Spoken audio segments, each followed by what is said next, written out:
Hello everyone and welcome to the RMTV Women's Podcast.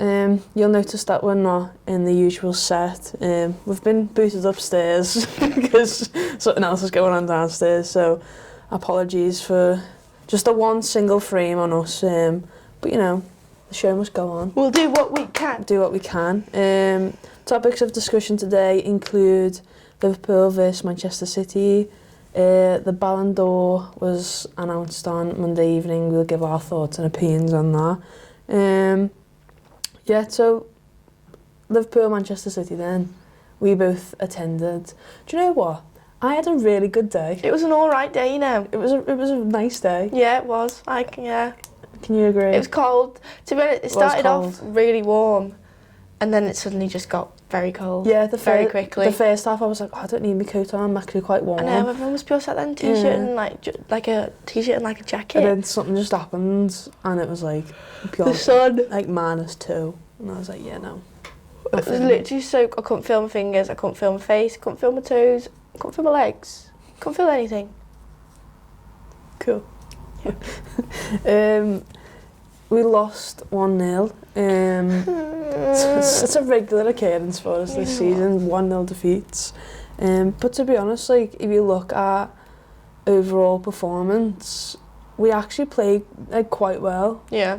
There was a couple of moments where, you know, we were under the cosh, but then there was moments where they were under the cosh. Like we were given, especially the last 10-15 minutes. Yeah, there was that spell where we were like... We were really on top and I was thinking to myself, oh, come on, a goal's coming, because if we'd have walked away from that with a point, you'd have been... That's massive. You'd have been made up, but fortunately it wasn't. Gemma Bonner with the only goal of the game. Nice one, Gemma. Love you. Ta love. I think it was a Caroline Weir free kick as well. And it was which makes it even worse. Both being ex-Reds, just, you know... It's just absolutely what you want. Yeah, it was amazing. But other than that, I mean, Price pulled off a couple of good saves as well. She did. There was one, a couple of, I think it was start of...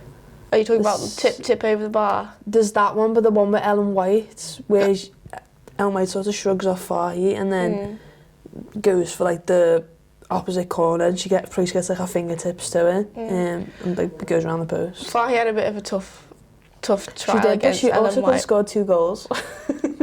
How she didn't score. Tell you what, absolute worldly save from Roebuck though. Yeah. How she didn't score. That she was literally probably how far away we are from this camera now to the goal, and it was like such confusion in the box. Someone took a shot and then another person blocked it, and a shot and then blocked, and then in the air, and then finally just tries, and it was like, oh. There was 2 moments like that, like in the first half as well when we were shooting down that other end. There was a moment where it's like ping, ping, ping, ping, ping, and then Sweetman Kirk doesn't get the end of it, or Lynette didn't get onto the end of it. Yeah. And you're just like, where is our luck? We've literally got none. Isn't it? Like, I think that's, I mean, obviously we're not just putting it completely down to luck, like, we haven't been on top form this season so far, and I can't... You can't shadow that, yeah. Yeah, but I can't pick a reason as to why. We're just not scoring goals. I was talking to Sarah last night, and she was like, that was the problem with Everton last season. She was like, we were actually playing really well, but we just couldn't score for some reason. Yeah. And she was like, I felt like an idiot after each match, doing post-match stuff, saying, oh, we played really well, we just couldn't quite like get the goal. She was like, it was a reoccurring theme, and I was like, that's what I feel like we're saying. We're not just saying it, just be like, oh, we played okay, it was fine. Like, just to like, if we played shit, we'd say we were terrible today. Yeah. Like, we would say it.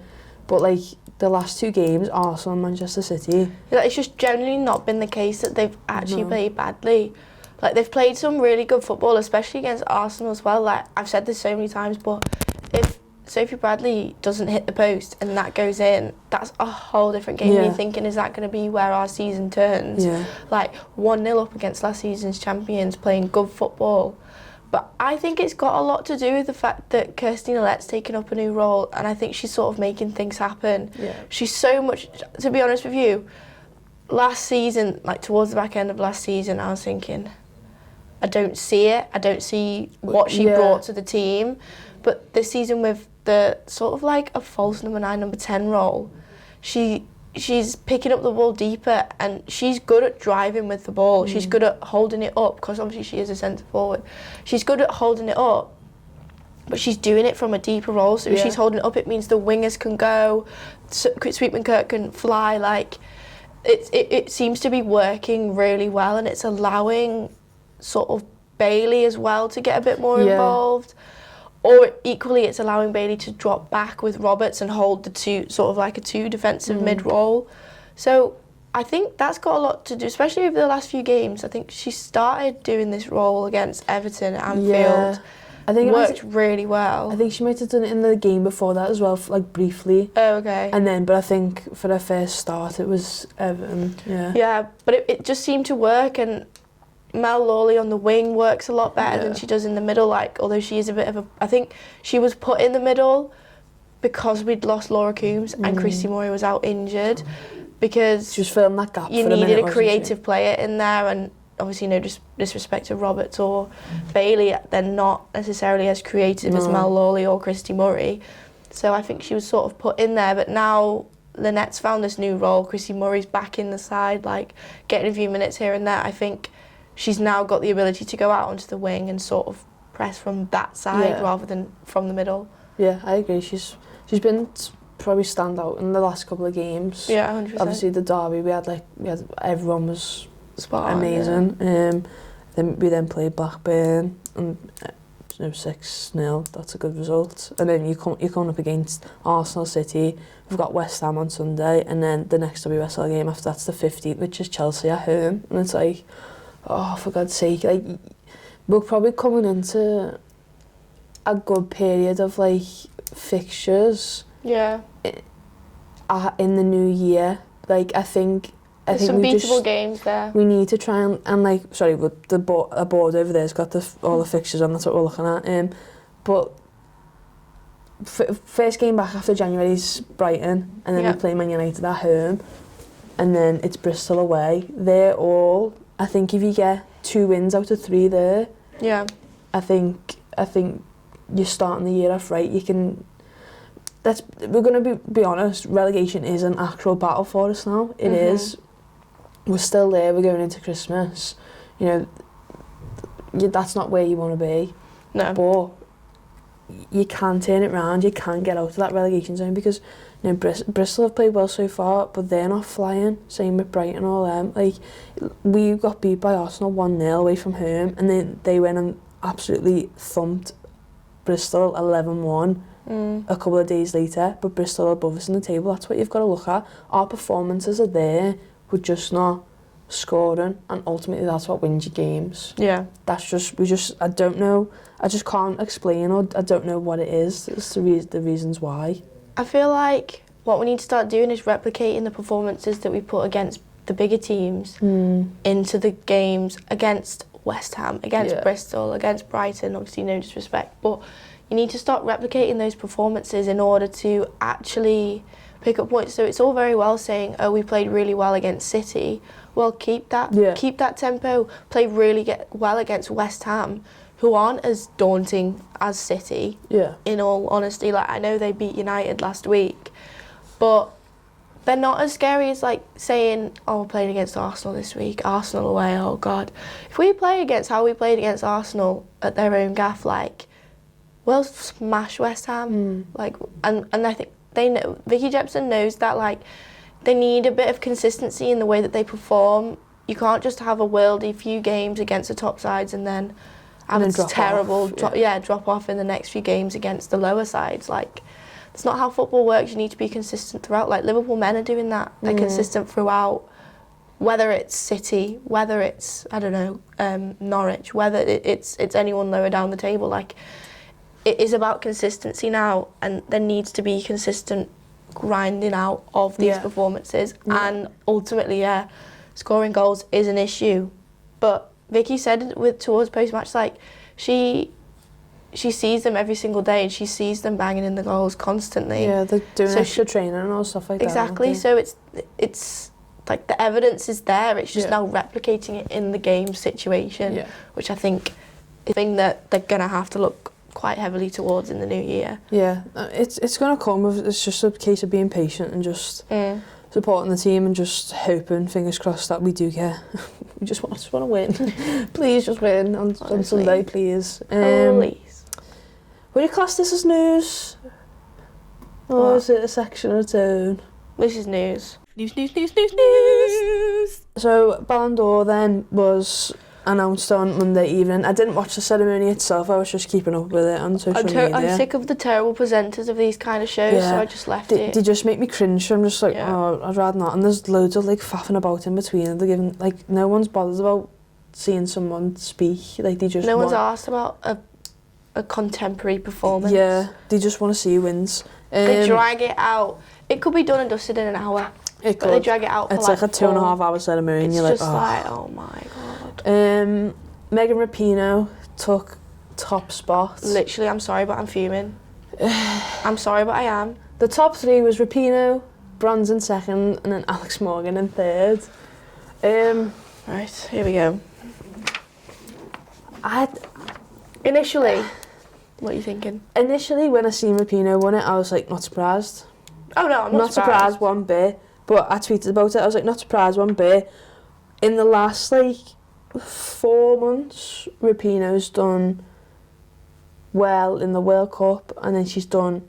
I mean, she's done better than well in the World Cup. She I mean, won she the did, World Cup. Yeah, she did pretty good in the World Cup. And then she's done really well off the field in terms of, like... I think that's where I have the problem. Okay. Because there's a lot, like...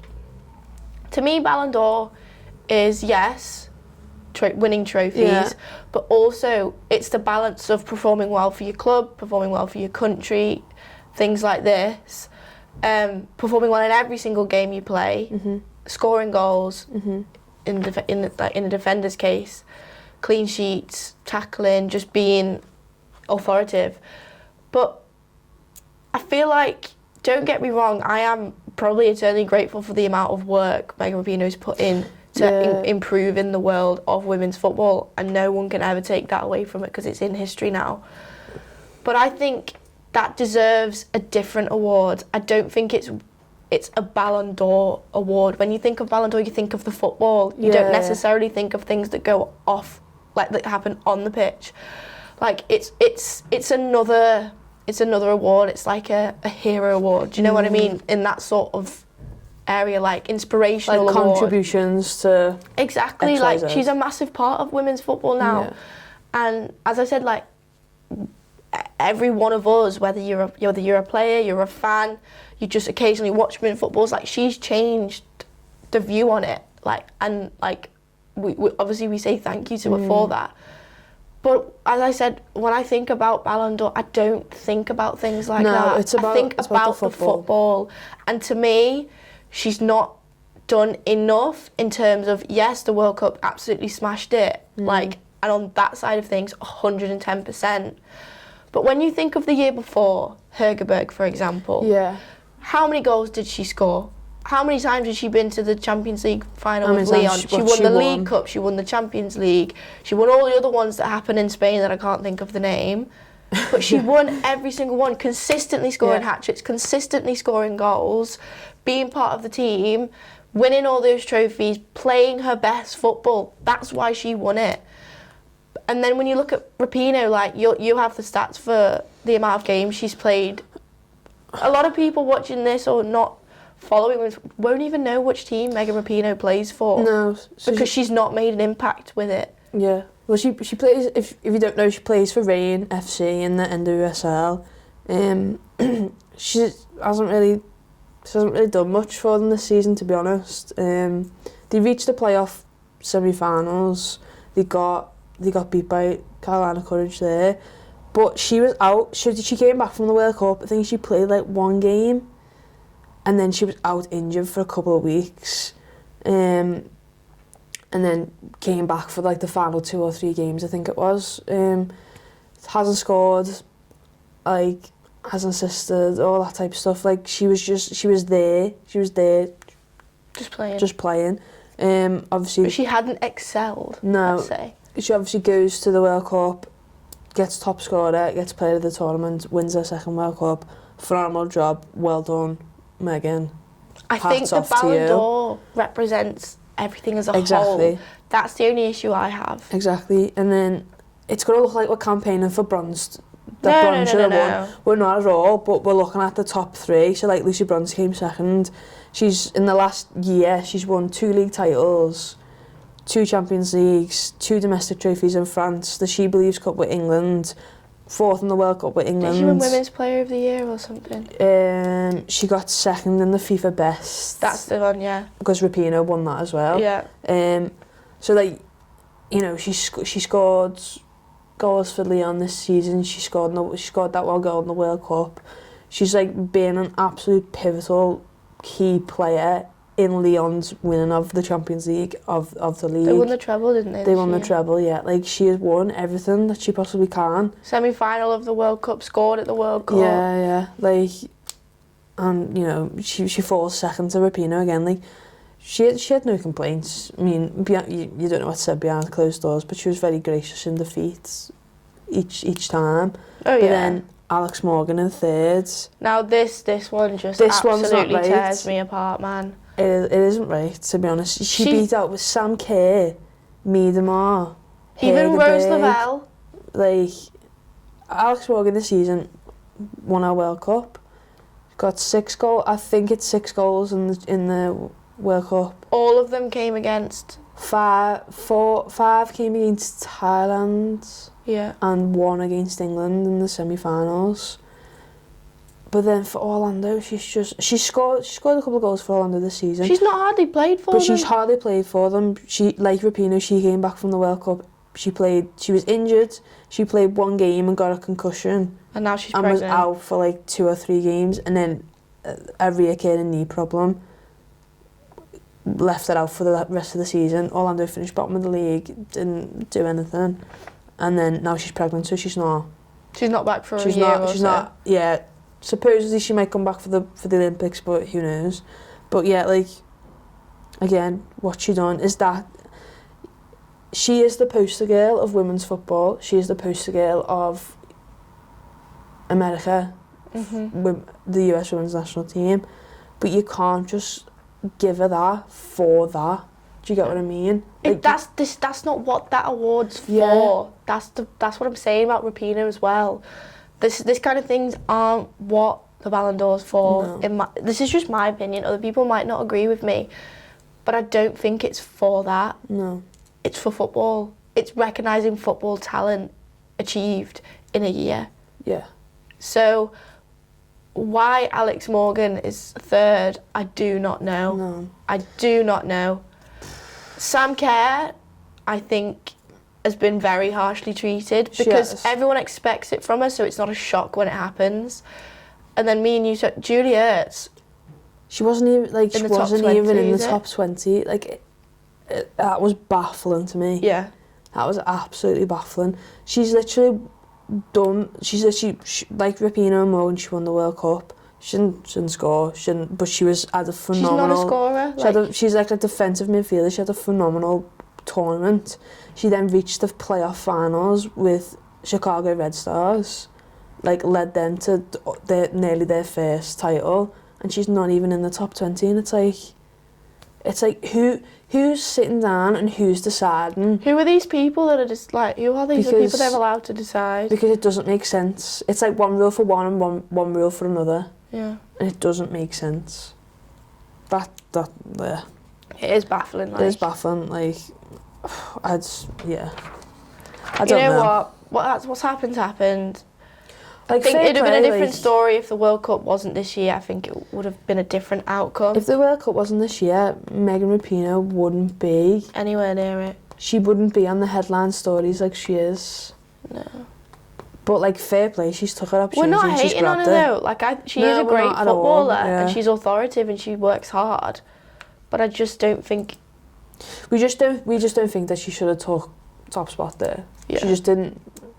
We're talking football. We're talking football wise. Yeah. If you're gonna now base the Ballon d'Or off achievements off the field as well, fair play. Then she wins it. But if it's just based on the field performances, then no, she shouldn't be top. Okay. I agree. Let us know your thoughts in the comments below on that. And if anyone else should have been in the top 3, who would you pick? Those types of stuff. Who would you put top 3? If you could. Who would have been? I'd probably give it to Sam Kerr. Top spot, Sam Kerr. Yeah. Probably bronze second, and probably Megan Rapinoe third, maybe. Or if we're talking on solid performances, Miedemar's done really well. yeah, Miedemar wasn't even anywhere close, was she? I think she was 5th. Yeah, probably Miedemar. Like, she scored more goals in a season playing less games than half of the men in the Premier League scored. So she was on par with Mo Salah and Sadio Mane, with probably half the amount of games towards the end of the season. They just pipped her at the end, but yeah, I think my top 3. But then equally, you can look at that and say she didn't perform well at the World Cup. She did. She reached the final. I know she didn't score much. She didn't score much, but she scored some goals. Yeah. I think she became the top scorer as well for Dutch Netherlands. Yeah. So like she broke records as well. I think I'd have gone bronze, Kerr, Miedemar. I think if England World Cup, Lucy Bronze would have won it. Yeah. She would have won everything. Yeah. All the FIFA best trophies, all them ones, she would have won them all. Football's cruel, man. It is, it's cruel, but you know. Someone's got to do it. It's what it is. If you haven't noticed on this channel, if you're not a regular, we are doing 12 days of Christmas. So we're basically uploading 12 Christmas related videos in December. Over 24 days. So it works out like every 2 days. So the first one went up on Monday. Yeah. 2nd of December. It was a Christmas quiz. One's going out today, 5 p.m. We'll put it on the little Ding. slide bar that comes up here somewhere. Yes, and one comes out this evening. And then one on Friday. And then one on Friday. So, you know, we've got you covered. It's just, it's not really football related. Oh, it's not at all. But we're just trying to do something fun for us, you know, holiday season. It's also fun for us to do. Yeah, it's like nice to just sit back and not have to worry about like Megan Rapinoe winning the Ballon d'Or. Yeah, we can just, you know, focus on our favourite Christmas songs. And gingerbread making. But yeah. That's today's video, by the way. It is. The so pod people are getting an exclusive. Exclusive for you guys, so head over and watch that. I'm not sure what the time this has gone out compared to what time. Well, that's 5 p.m.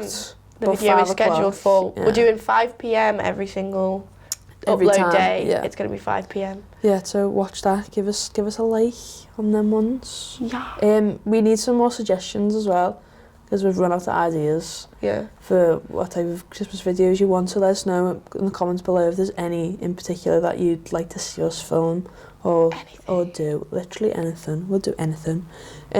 Finally, like we said before, Liverpool face West Ham on Sunday. But if you attended the Merseyside derby at Anfield a few weeks ago and you still have your ticket for that match, you can get into Sunday's fixture for free if you just show the ticket stub at the turnstile at Prenton Park. I think that's the perfect incentive to get 100%. Down there, go and watch the football for free. It may be cold, but you know what? It is going to be cold, let's not lie to you. December. It will be freezing. It'll be very cold, but you know, you wrap up warm, get yourself a nice hot chocolate, and have a bit of a sing-song.